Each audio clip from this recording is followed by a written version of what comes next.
Hello friends, good morning. সকলকে স্বাগত জানিয়ে শুরু করছি আমি একটা নতুন ব্লগ। আই হোপ সবাই ভালো আছো, আর আমিও ভালো আছি। আর চলো পুরো ভিডিওটি দেখতে থাকো, আশা করছি ভালো লাগবে। আর চলো আজ লাস্টবারের মতো আমার কোয়ার্টারটা একটু তোমাদের ঘুরিয়ে দেখায়। দেখো বাইরেটা কতটা শুষ্ক আর প্রচণ্ড নোংরা হয়ে গেছে, কেননা আজ কয়েকদিন যে এসেছি একটু জল দেওয়া হয়নি গার্ডেনে, ওই জন্য পুরো শুকনো। আর দেখো ঘরটা পুরো খালি করে দিয়েছি। আর এই ভিডিওটা এডিট করতে বসে এতটাই কষ্ট, সত্যি আমি করে উঠতে পারিনি, যার জন্য এতটা লেট। আর কোয়ার্টার ছাড়ার সময় দেখো কতটা কষ্ট হচ্ছে আমার। আর ঘরের প্রত্যেকটা দেওয়াল দেখো 3 বছরে একটু একটু করে কতটা যত্ন নিয়ে আমি সাজিয়েছিলাম, আর অথচ সেগুলো আজ পুরোটাই খালি, পুরো ঘর জুড়ে খাখা করছে। বারবার যাওয়ার আগে ঘুরে ঘুরে আমি দেখছি যে না, আর তো আমি এখানে আসতে পারবো না, লাস্টবারের মতো একটু আমি ঘুরে দেখে নিই। আর এই রুমটাতে টিভি থাকতো, আর আমার মন্দির করা ছিল, আর এখানে আমার মন্দিরটা করা ছিল। সমস্ত ভগবানকে গুটিয়ে নিয়েছি, এখনও পুরো খালি। চলো একবার কিচেন থেকে একটু ঘুরে আসি। সব থেকে আমার প্রিয় জায়গা এটাই, হয়তো পুরো খালি করে দিয়েছি, কয়েকটা ডিব্বা ডুব্বি আছে ব্যাস। আর যাওয়ার সময় উপরে দিদি এসেছে মিলতে। আর এখন যেহেতু গরমের ছুটি, সবাই ছুটিতে আছে, যাওয়ার সময় সেভাবে কারোর সাথে দেখা হয়নি। আমাদের বিল্ডিংয়ে দুজনে ছিল, সামনের দিদিও আগের দিনকে রাতে ছুটি গেছে, বেরিয়ে চলেই আসলাম। তাহলে দেখো গাড়িতে বসে আছি, তবুও পিছন ফেরে দেখছি না, যেটুকু দেখা যায় এর মায়া কাটানো প্রচণ্ড কষ্টের। প্রচণ্ড কি বলো তো, অন্য কোনো জায়গা হয় যে না আমি কিছুদিন পর যাব, ঘুরে আসব, কিন্তু এ জায়গায় একবার বেরিয়ে আসলে খালি করে আর ঢোকা যাবে না। আর এটাই হয়তো আমাদের লাইফ। আর আর্মি ওয়াইফরা যখন কোয়ার্টারে আসে প্রচণ্ড আনন্দে আসে, কিন্তু যখন খালি করে যায় তার থেকেও হয়তো দ্বিগুণ কষ্ট নিয়ে বাড়ি ফিরে। হয়তো অনেকেই ভিডিওটা দেখে বলবে ঢং করছে, নাকাবো হচ্ছে, কিন্তু না গো, সবাই বুঝবে না এই কষ্টটা, একমাত্র আমরা আর্মি ওয়াইফরাই বুঝতে পারি যে এর কষ্টটা কী। একটা সংসার এখানে আমাদের ওই 2.5 বছর 3 বছরে হয়, তাকে একটু একটু করে গড়ে তুলি, নিজের হাতে যত্ন নিয়ে সাজাই। আবার দেখো এক একজন এক এক স্টেট থেকে যায়, কিন্তু তারাই প্রচণ্ড আপন হয়ে যায়, তাদের সাথে কত সুখ দুঃখের স্মৃতি নিয়ে কাটিয়ে দিই।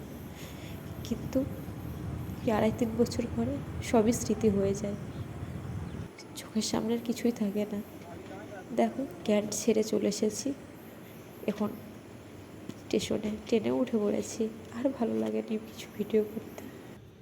ব্যাস সময় তো হয়ে এসেছে, ট্রেনে উঠে পড়েছি, ট্রেন ছেড়ে দেবে, টাইম হয়ে গেছে। এবার বাটিন্দা শহরকে বিদায় জানানোর পালা, হয়তো আর আসবো না কখনো। বিদায় বাটিন্দা, সবাই ভালো থেকো। সাথে করে নিয়ে গেলাম অনেক স্মৃতি তোমার কাছ থেকে। আর এবার আগে থেকেই জানো তোমরা, হাজব্যান্ড নেই সাথে, আমরা মা ছেলে। হ্যাঁ, রাস্তাতে একটু ভয় লেগেছে, সেটা হয়তো বুঝতে দিইনি, এভাবেই চলছি। আর কষ্টটা এবার সত্যিই অনেক গুণ বেশি, যেহেতু দেখো কোয়ার্টার খালি করে যাচ্ছি, একটা তো কষ্ট থেকেই যায়। তারপর সাথে হাজব্যান্ড থাকে, সেটা অতটা মনে হয় না, কিন্তু হাজব্যান্ড নেই, এবার একলা পড়ে গেছি। আর তাছাড়াও আবার কী বলো তো, একটা কোয়ার্টার খালি করলাম, অন্য কোয়ার্টারে যাচ্ছি, সেটা একটা আনন্দ থাকে, কিন্তু না গো, এবার পুরোই খালি করে ঘর চলে যাচ্ছি। কষ্টটা যে কত গুণে বেশি হয়ে গেছে বলে বোঝাতে পারবো না। যখন ফার্স্ট আমি এসেছিলাম ওই 9.5 বছর আগে হাজব্যান্ডের সাথে, তখন আমার ছেলেও হয়নি, তখন যে আনন্দ নিয়ে এসেছিলাম, আজ মনে হচ্ছে তার 1000 গুণ বেশি কষ্ট নিয়ে ফিরে যাচ্ছি। হয়তো ভিডিওটা দিতে অনেক দেরি করে ফেলেছি, জানি আমি সেটা, কিন্তু কি করব বলো, যেদিনই এডিট করতে বসি ভয়েস দিতে গিয়ে কোনো মতে ভয়েসটা দিতে পারিনি। তুমি হয়তো আমার ভয়েস শুনে বুঝতেই পারছো কতটা কষ্ট আমি ভয়েস দিচ্ছি। তবুও এই ভয়েসটা একটু একটু করে অনেক কদিনে দিয়েছি, একদিনে আমি দিয়ে উঠতে পারিনি। আর দেখো এখন আছি দিল্লির স্টেশনে। আমার ট্রেন আসতে অনেকটা টাইম লাগবে। আর এখানে ছিল একটা বন্দে ভারত চলে যাচ্ছে, তাই ভাবলাম একটু তোমাদের সাথে শেয়ার করি।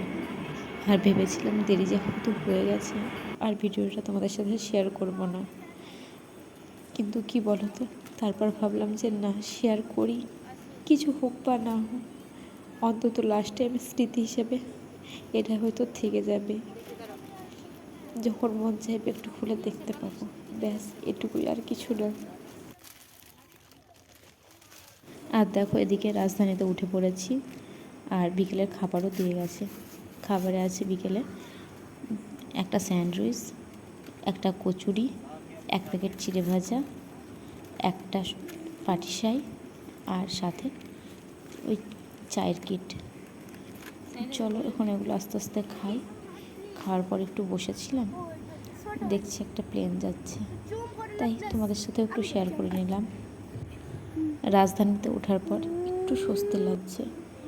ওই দিকটা একটু ভয় ভয় লাগছিল, যেহেতু দেখো ওদিকটা পাঞ্জাবের ভিতর, পাঞ্জাবিরাই বেশি থাকে, আমাদের বাঙালিরা খুব কম থাকে না বললেই চলে। আর মেন যে একটা ভয় ছিল আমার, ওই পুরানো দিল্লি নেমে আবার নিউ দিল্লি আসতে হয় অটো করে, ওইটা একটু ভয় লাগছিল। কিন্তু ভয় লাগলেও সেটা বুঝতে দিইনি, ভিতরে ছিল, বাইরে প্রকাশ করিনি। কেননা বাইরে প্রকাশ করলে দেখো ফালতু মানুষ সুযোগটা বেশি পাবে, আর তুমি বাইরে যদি না দেখাও সেটা অনেকে বুঝতে পারবে না। ওই জন্য আমি সেটা অতটা ভয়টা লাগলেও প্রকাশ করি না। তারপর দেখো রাতের খাওয়া দাওয়া করে শুয়ে পড়েছিলাম, সকাল হয়ে গেছে। আর সকালে পরিবেশটা দেখো কতটা সুন্দর লাগছে, বাইরেটা সবুজে সবুজ পুরো, আর বাংলায় ঢোকার মুখেই প্রায়। আর আমি একা এসেছি, আমার তো টেনশন হচ্ছে, তার থেকে বেশি আমার হাজব্যান্ডের হচ্ছে। যেহেতু একা ফোন আমি এভাবে যাতায়াত করিনি, বারবারও ফোন করছে। অসুবিধা হচ্ছে না তো? কোনো প্রবলেম হয়নি তো? এটা হয়নি তো, ওটা হয়নি তো? কোনো প্রবলেম যদি হয় কাউকে জানিও, এভাবেই চলছে। আর আর রাজধানীতে ওঠার পর সেভাবে প্রবলেম হয়ওনি, যেহেতু সবাই ফৌজের ছিল, দুজন লেডিস ছিলেন, ওনারা বয়স্ক ছিলেন, দিল্লি থেকে আসছেন, ওই জন্য আর অসুবিধাটা হয়নি। আর সকালে নাস্তাটা অনেকক্ষণ আগেই করা হয়ে গেছে। আর অনেকে দেখে হয়তো বুঝতে পারছো এটা কোথায় আছি। এটা শিয়ালদা ঢোকার মুখে বিদ্যাসাগর সেতুতে আছি। আর চলো আজকের ভিডিওটা এখানে শেষ করছি। সকলে ভালো থেকো, সুস্থ থেকো, বাই।